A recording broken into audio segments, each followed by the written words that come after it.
Assalamualaikum warahmatullahi wabarakatuh. Pada kesempatan kali ini, saya ingin mempresentasikan tentang analisis efektivitas kinerja.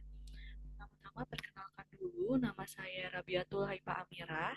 Saya peserta latar dari golongan 3, angkatan 3 kelompok 1 dengan nomor daftar hadir 10 dari Inspektorat Daerah Provinsi Kalimantan Selatan. Di sini saya ingin memaparkan tugas, fungsi, dan uraian tugas menurut Peraturan Gubernur Kalimantan Selatan Nomor 22 Tahun 2023 tentang tugas, fungsi, dan uraian tugas Inspektorat Daerah. Tugasnya dari Inspektorat Daerah yaitu melakukan pembinaan dan pengawasan pelaksanaan urusan pemerintahan yang menjadi kewenangan daerah dan tugas pembantuan oleh perangkat daerah, dan melakukan pembinaan dan pengawasan penyelenggaraan pemerintahan yang dilaksanakan oleh pemerintah kabupaten kota.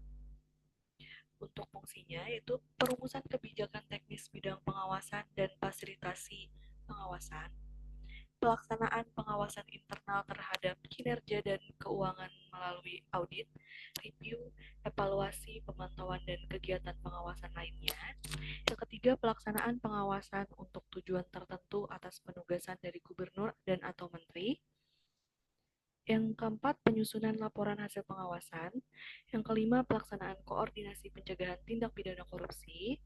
Selanjutnya, pengawasan pelaksanaan program reformasi birokrasi, pelaksanaan administrasi inspektorat daerah, pelaksanaan pengawasan penyelenggaraan pemerintahan kabupaten kota, sebagai pelaksanaan tugas dan wewenang gubernur sebagai wakil pemerintah pusat dalam rangka pembinaan dan pengawasan penyelenggaraan pemerintahan daerah, dan pelaksanaan fungsi lain yang diberikan oleh gubernur sesuai bidang tugas dan kewenangannya.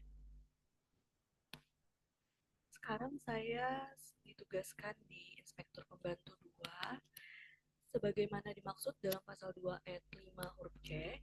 Inspektur Pembantu 2 itu mempunyai tugas untuk mengkoordinasikan, membina, mengatur, dan mengendalikan pembinaan dan pengawasan terhadap pelaksanaan urusan pemerintahan yang menjadi kewenangan daerah dan tugas pembantuan oleh perangkat daerah, serta pembinaan dan pengawasan penyelenggaraan pemerintahan kabupaten kota di lingkup kewenangannya. Untuk tugas pokok individu yang sekarang sedang saya kerjakan yaitu melakukan review laporan belanja modal dana bos dan bosda, itu dengan melakukan penelaahan ulang antara buku kas umum dengan rencana kegiatan anggaran sekolah. Isu atau masalah yang saya hadapi itu keterlambatan pengumpulan bukti dukung dari pihak sekolah, tidak lengkapnya bukti dukung yang dikumpulkan, dan ketidaksesuaian format bukti dukung.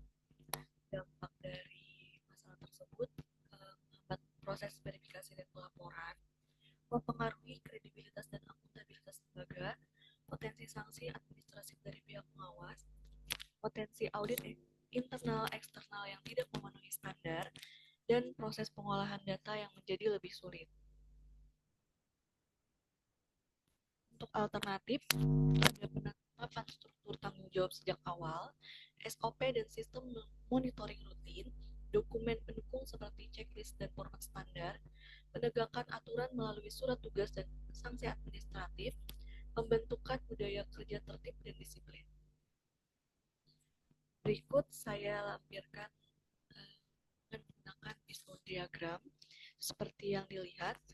Dari sisi SDM-nya itu ada minimnya komunikasi atau koordinasi antar tim antar sekolah, kurangnya kualitas kontrol dokumen sebelum diserahkan. Ini termasuk kurangnya kualitas kontrol itu termasuk perbedaan format tadi, seperti seharusnya itu diberikan dalam format Excel tetapi dikirimkan dalam bentuk PDF, sehingga menyulitkan dalam proses pengolahan data. Untuk materialnya itu tidak adanya checklist standar yang digunakan sebagai panduan, itu menyebabkan kami juga tidak bisa memonitoring dokumen mana yang belum dikumpulkan atau tidak lengkap atau yang tidak sama sekali dikumpulkan, sehingga menyebabkan beban kerja yang tidak seimbang karena semuanya dikerjakan mepet deadline. Selanjutnya ada ditampilkan dalam infografis identifikasi masalah efektivitas kinerja individu, laporan belanja modal dana posda. Masalahnya seperti yang saya sampaikan tadi, keterlambatan pengumpulan bukti dukung, tidak lengkapnya bukti dukung yang dibutuhkan seperti BKU, penerbit koran, di acara penutupan kas yang memudahkan kami untuk melakukan selanjutnya itu ketidaksesuaian produk bukti dukung seperti yang saya bilang tadi, seharusnya dikirimkan dalam bentuk Excel, tapi sekolah masih mengirimkannya dalam bentuk PDF sehingga menyulitkan kami dalam mengolah data. Alternatifnya ada 5, yaitu penetapan struktur tanggung jawab sejak awal, SOP dan monitoring rutin, dokumen pendukung seperti checklist dan format standar, penegakan aturan melalui surat tugas dan sanksi administratif, yang terakhir pembentukan budaya kerja tertib dan disiplin.